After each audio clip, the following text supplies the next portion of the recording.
ketukan ke hati, memanggil dirimu pulang kembali. Segeralah tinggalkan hal-hal keduniaan yang melalaikan jiwa dan fikiran. Kejarlah akhiratmu, mantapkan bekalmu untuk bertemu kekasih yang satu.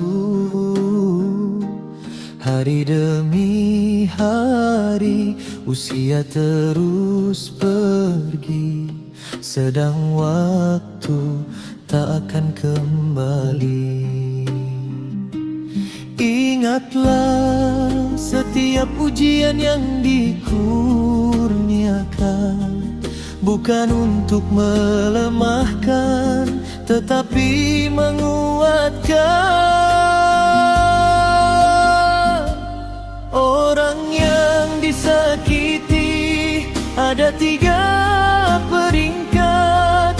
Pertama menangis, kedua diam, ketiga tersenyum. Dia mengerti rahasia ujian,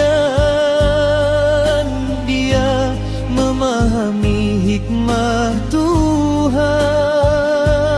Bila hati dekat dengan Allah, tiada yang sia-sia.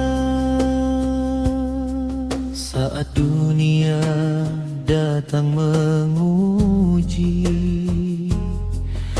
jangan mudah berputus asa,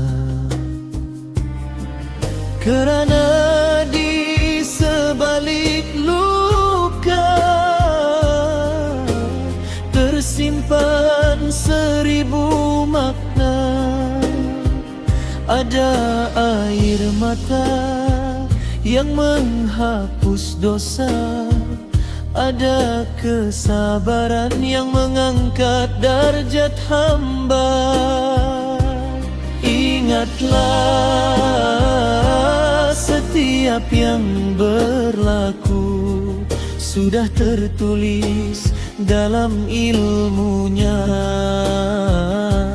dan setiap kesedihan pasti ada ganjarannya.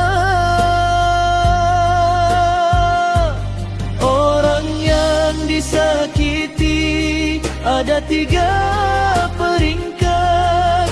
Pertama menangis, kedua diam, ketiga tersenyum. Dia mengerti rahasia ujian, dia memahami hikmah Tuhan. Bila hati dekat dengan Allah, tiada yang sia-sia. Selawatlah dikau selalu untuk kekasih Allah.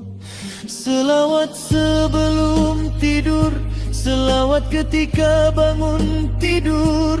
Basahkan bibirmu dengan selawat yang indah. Moga bertemu Rasulullah di syurga yang abadi.